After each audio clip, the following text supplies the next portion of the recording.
ಈಗ ನನ್ನ ಜೊತೆ ಹೀರೋಯಿನ್ ಅವರ ಅಜ್ಜಿ ಅಂದರೆ ಜಗಧಾತ್ರಿ ಅವರು ಇದ್ದಾರೆ. ಅಜ್ಜಿ ಅಂದರೆ ಪ್ರತಿಯೊಬ್ಬರು ಮನೆಯಲ್ಲೂ ಹಿಂಗೆ ಇರಬೇಕು ಅಂತ ಹೆಸರು ಮಾಡಿರುವಂಥ ಅಜ್ಜಿ ಅಂದರೆ ಇವರೇ ಅಂತ ಅನ್ಸೋಷ್ಟ್ರ ಮಟ್ಟಿಗೆ ಹತ್ತಿರ ಆಗಿರುವಂಥ ಚಂದ್ರಕಲಾ ಮೋಹನ್ ಅವರು ನಮ್ಮ ಜೊತೆ ಇದ್ದಾರೆ. ಬನ್ನಿ ಅವ್ರನ್ನ ಮಾತಾಡ್ಸೋಣ. Hello madam. ಹಾಯ್ ಚೆನ್ನಾಗಿದ್ದೀರಾ? ಚೆನ್ನಾಗಿದ್ದೀನಿ, ಥ್ಯಾಂಕ್ ಯು ಸೊ ಮಚ್. ನೀವು ಹೇಗಿದ್ದೀರಾ? ಓ ಸೂಪರ್, ಖುಷಿ ಆಯ್ತು ನಿಮ್ಮನ್ನ ನೋಡಿ. Thank you. ಸಾಕಷ್ಟು ವರ್ಷಗಳಿಂದ ನೋಡ್ತಾನೆ ಬಂದಿದ್ದೀವಿ. ಅಜ್ಜಿ ಅಂದರೆ ಇವ್ರ ಥರ ಇರ್ಬೇಕಪ್ಪ ಅಜ್ಜಿ ಅಂತ ಅನ್ಸೋಷ್ಟ್ರ ಮಟ್ಟಿಗೆ ಹತ್ತಿರ ಆಗ್ಬಿಟ್ಟಿದ್ದೀರಾ ನಮ್ಗೆ. ಹೌದು, ಯಾಕೆಂದ್ರೆ ಅಜ್ಜಿ ಅಂತ ನಾನು ಜನಕ್ಕೆ ನಾನೇ ಅಜ್ಜಿ ಅಂತ ಜನಕ್ಕೆ ತೋರಿಸ್ಕೊಟ್ಬಿಟ್ಟಿದ್ದೀನಿ. ಹಾಗಾಗಿ ಏನಂದ್ರೆ ಚಂದ್ರಕಲಾ ಮೋಹನ್ ಏನೋ ಮಾಡ್ತಿದ್ದಾರೆ ಅಂದ್ರೆ ಅಜ್ಜಿ ಕ್ಯಾರೆಕ್ಟ್ರೇ, ಏನೇ ಮಾಡಿದ್ರು ಅಜ್ಜಿ character. Okay okay.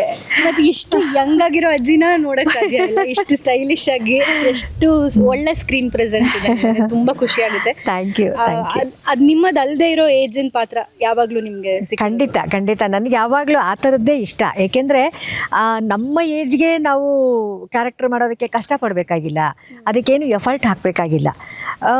Perform oriented character ಏನೋ ಮಾಡಬೇಕು, ನಾವು ನಿಲ್ಲಬೇಕು, ಆಡಿಯನ್ಸ್ ಮನಸ್ಸನ್ನ ಗೆಲ್ಲೋ ಹಂಗೆ ನಾವು ನಿಲ್ಲಬೇಕು ಅಂದರೆ ಇಂಥ ಕ್ಯಾರೆಕ್ಟರ್ಗಳೇ ಮಾಡಬೇಕು. ಅಂದರೆ ನಮ್ಮ ವಯಸ್ಸಿಗೆ ಮೀರಿದ ಕ್ಯಾರೆಕ್ಟರ್ಗಳು ಮಾಡಿದಾಗ ಮಾತ್ರ ಅದು ಹೆಂಗಪ್ಪ ಇವರು, ಈಗ ನಾವೆಲ್ಲಾದರೂ ಹೊರಗಡೆ ಹೋಗಿ ತೆಗೆದಾಗ ನೋಡ್ತಾರಲ್ಲ ನ್ಯಾಚುರಲ್ ಆಗಿ ಏನೋ ಡ್ರೆಸ್ ಹಾಕ್ಕೊಂಡು ಎಲ್ಲ, ಅಲ್ಲ ನೀವು ಕೇಳ್ತಾರೆ ನನಗೆ. ಅಂದರೆ ಈ ಕ್ಷಣಕ್ಕೂ ನನಗೆ ಕೇಳೋದು ಆಡಿಯನ್ಸ್ ಅದೇನೆ, ನೀವು ಹಿಂಗಿದ್ದೀರಾ, ನೀವು ಅಜ್ಜಿ ಕ್ಯಾರೆಕ್ಟರ್ ಯಾಕೆ ಮಾಡ್ತೀರಾ ಅಂತಾರೆ ವಾಪಸ್ಸು. ತುಂಬ ಚೆನ್ನಾಗಿ ಮಾಡ್ತೀರಾ ಅಜ್ಜಿ ಕ್ಯಾರೆಕ್ಟ್ರು, ಮತ್ತು ಅದಕ್ಕಿನ್ನ ಪ್ರಶಂಸೆ ನಮ್ಗೆ ಇನ್ನೇನು ಬೇಕಾಗಿದೆ. ನೀವು ಸಖತ್ ವೆರೈಟಿ ಆಫ್ ಅಜ್ಜಿಗಳನ್ನ ತೋರಿಸ್ಬಿಟ್ಟಿದ್ದೀರಾ.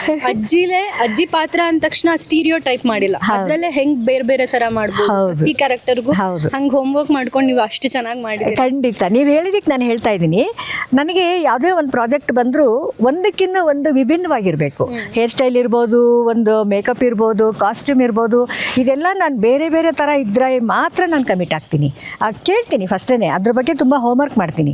ಸುಮ್ಮನೆ ಈಗ ಕೇಳಿದ ತಕ್ಷಣ ನಾನು ಅಜ್ಜಿ ಕ್ಯಾರೆಕ್ಟ್ರು ಓಕೆ ನಡಾರ್ ಅಂತ ಒಪ್ಕೊಂಡು ಮಾಡಿಬಿಡಲ್ಲ. ಸ್ವಲ್ಪ ನನಗೆ ಬೇರೆ ಬೇರೆ ಅಂದರೆ ಆಡಿಯನ್ಸ್ಗೂ ಇಷ್ಟ ಆಗಬೇಕಲ್ವಾ, ಅವರು ತಗೊಳ್ಳಿಲ್ಲ ಅಂದರೆ ನಾವು ಗೆಲ್ಲಕ್ಕಾಗಲ್ಲ. ಹಾಗಾಗಿ ಮೊದಲು ನಾವು ಇಂಪ್ರೆಸ್ ಮಾಡಬೇಕಾಗಿರೋದು ಆಡಿಯನ್ಸ್ಗೆ ಒಳ್ಳೆ ಊಟ, ಒಳ್ಳೆ ತಿಂಡಿ, ಹೆಲ್ದಿ ಡೈಲಾಗ್ಸ್ ಇವೆಲ್ಲ ಕೊಟ್ಟರೆ ಅವ್ರು ಖಂಡಿತ ನಮ್ಮನ್ನು ಅಕ್ಸೆಪ್ಟ್ ಮಾಡ್ಕೊಳ್ತಾರೆ.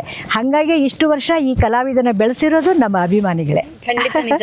ಅದಲ್ಲದೆ ನೀವಾಗಲೇ ಒಂದು ಮಾತು ಹೇಳಿದ್ರಿ, ಈಗ ನಮ್ಮ ಜನ್ರೇಷನ್ ಅವ್ರನ್ನೇ ತೊಗೊಂಡ್ರೆ ತುಂಬ ಜನಕ್ಕೆ ಇಂಥದ್ದೇ ಪಾತ್ರ ಮಾಡಬೇಕು, ನಾ ಹೀರೋಯಿನ್ ಆದರೆ ಮಾತ್ರ ಮಾಡ್ತೀನಿ, ನನಗೆ ಈ ಥರ ದೊಡ್ಡ ಪಾತ್ರ ಸಿಕ್ಕಿದ್ರೆ ಮಾತ್ರ ಮಾಡ್ತೀನಿ, ಕಡಿಮೆ ಪಾತ್ರ ಆದರೆ ನಾ ಮಾಡಲ್ಲ, ಈ ಥರದೊಂದು ಆಟಿಟ್ಯೂಡ್ ಇರುತ್ತೆ ಸುಮಾರು ಜನಕ್ಕೆ, ಎಲ್ರಿಗೂ ಅಲ್ಲದೆ ಅವ್ರಿಗೆಲ್ಲ ಒಂದು ಒಳ್ಳೆ ಕಿವಿ ಮಾತು ಹೇಳಿದ್ದೀರಾ. ಈಗ ಅಂದ್ರೆ ಎಂಥ ಪಾತ್ರ ಆದ್ರೂ ಅದ್ರಲ್ಲೇ ನಾ ಹೆಂಗ್ ಚೆನ್ನಾಗಿ ಮಾಡ್ಬೋದು ಅನ್ನೋದನ್ನ ನೀವು ತೋರಿಸ್ಕೊಳ್ತಾ ಬಂದಿದ್ದೀರಾ. ಈಗ ನಾವೆಲ್ಲ ನೋಡಿ ಫಸ್ಟ್ ಈಗ ಥಿಯೇಟರ್ ಬ್ಯಾಕ್ ಗ್ರೌಂಡ್ ಇದ್ರೂ ಕೂಡ ನಾನು ಮನೆ ಕೆಲಸದವಳು ಕ್ಯಾರೆಕ್ಟ್ರು, ನರ್ಸ್ ಕ್ಯಾರೆಕ್ಟ್ರು ಹಿಂಗೆ ಮಾಡ್ಕೊಂಡು ಶುರು ಮಾಡಿದ್ದು. ಯಾಕೆಂದರೆ ಕೆಳಗಿಂದ ಬರಬೇಕು ಅಂದರೆ ಏಕ್ದಮ್ ನಾವು ಸ್ಟಾರ್ ಆಗ್ತೀವಿ, ನಮಗೇನೋ ದೊಡ್ಡದು ಬೇಕು, ನಮಗೆ ಒಳ್ಳೆ ಅಮೌಂಟು, ಇವೆಲ್ಲ ನಾವು ಅಂದ್ಕೊಂಡಾಗ ಏನಾಗುತ್ತೆ, ನಾವು ರೀಚ್ ಆಗೋಕ್ಕಾಗಲ್ಲ. ನನ್ನ ಎಕ್ಸ್ಪೀರಿಯನ್ಸ್ ಅದು. ನಾನು ಎಲ್ಲರಿಗೂ ಅದೊಂದು ಕಿವಿ ಮಾತು ನನ್ನ ಕಡೆಯಿಂದ ಇದ್ದೇ ಇರುತ್ತೆ. ಯಾವುದೇ ಕ್ಯಾರೆಕ್ಟರ್ ಆದರೂ ಅದನ್ನು ಕಣ್ಣುಗೊತ್ಕೊಂಡು ನಾವು ಶ್ರದ್ಧೆ, ಭಯ, ಭಕ್ತಿಯಿಂದ, ಡೆಡಿಕೇಶನಿಂದ ಮಾಡಿದ್ರೆ ನಮ್ಮನ್ನು ಈ ಕ್ಯಾರೆಕ್ಟರ್ ಬೇಡ ರೀ, ನೀವು ಇನ್ನೊಂದು ಕ್ಯಾರೆಕ್ಟರ್ ಮಾಡ್ಬೋದು ಅಂತ ಅವರೇ ಕರ್ಕೊಂಡು ಹೋಗ್ತಾರೆ. ಸೊ ಅಷ್ಟರ ಮಟ್ಟಿಗೆ ನಾವು ಬೆಳೆದು ತೋರಿಸ್ಬೇಕು ಅನ್ನೋದು ನನ್ನ ಅಭಿಪ್ರಾಯ. Thank you so much. ಹೌದು, ನಿಜವಾಗ್ಲೂ ಅದು. ಇನ್ನು ಈ ಸೀರಿಯಲ್ ವಿಷಯಕ್ಕೆ ಬರೋದಾದ್ರೆ, ಸ್ನೇಹಿತ ಕಡಲಲ್ಲಿ ನಿಮ್ಮ ಸೀರಿಯಲ್ ಜರ್ನಿಯಲ್ಲಿ ಅಥವಾ ನಿಮ್ಮ ಆ್ಯಕ್ಟಿಂಗ್ ಜರ್ನಿಯಲ್ಲಿ ಎಷ್ಟು ಮಹತ್ವದ್ದು ಅಂತ ಅನ್ಸುತ್ತೆ? ಲೈಫಲ್ಲಿ ಎಲ್ಲದಕ್ಕೂ ಮಹತ್ವ ಇದ್ದೇ ಇರುತ್ತೆ. ಆದರೆ ಇವಾಗ ನಾವು ಇದನ್ನು ಆಯ್ಕೆ ಮಾಡ್ಕೊಂಡಿದ್ದೀವಿ ಅಂದಮೇಲೆ ಇದಕ್ಕೆ ತುಂಬ ಪ್ರಾಮಿನೆನ್ಸ್ ಇರುತ್ತೆ ಇದಕ್ಕೆ. ಏಕೆಂದರೆ ನಮ್ಮ ಫ್ಯಾಮಿಲಿ ಬಿಟ್ಟು ಬೆಳಗ್ಗೆ ನಾವು ಇಲ್ಲಿಗೆ ಬಂದರೆ ಮತ್ತೆ ರಾತ್ರಿ ವಾಪಸ್ ಮನೆಗೆ ಹೋಗೋದು ನಾವು.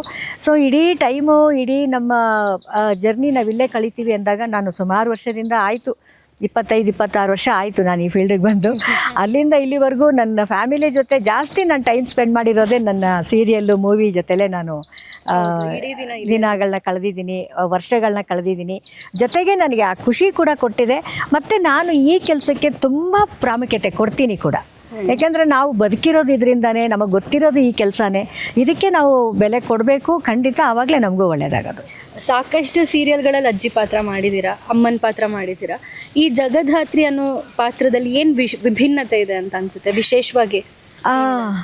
ಜಗಧಾತ್ರಿ ಅಂದ್ರೇ ನಿಜವಾಗ್ಲೂ ತುಂಬ ಒಂಥರ ಅದ್ಭುತವಾದ ಒಳ್ಳೆ ಪಾತ್ರ ಅಂತ ಹೇಳ್ಬೋದು. ಏಕೆಂದರೆ ಕಲಾವಿದರಿಗೆ ಒಳ್ಳೆ ಪಾತ್ರ ಸಿಗೋದು ತುಂಬ ಕಡಿಮೆ.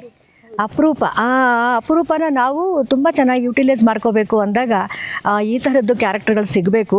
ಜೊತೆಗೆ ಈ ಕ್ಯಾರೆಕ್ಟರ್ನ ತುಂಬ ಚೆನ್ನಾಗಿ ನಮ್ಮ ಸುವರ್ಣ ಚಾನಲ್ ತುಂಬ ಚೆನ್ನಾಗಿ ಅದನ್ನು ವಿಜೃಂಭಣೆಯಿಂದ ತೋರಿಸ್ತಾ ಇದ್ದಾರೆ. ನನಗೆ ತುಂಬ ಖುಷಿ ಕೊಟ್ಟಂಥ ಕ್ಯಾರೆಕ್ಟ್ರು. ಏಕೆಂದರೆ ಬರೀ ನೆಗೆಟಿವ್, ನಾನು ತುಂಬ ನೆಗೆಟಿವ್ ಮಾಡಿದ್ದೀನಿ ಒಂದು ಟೈಮಲ್ಲೆಲ್ಲ, ಈಗಲೂ ಮಾಡ್ತೀನಿ.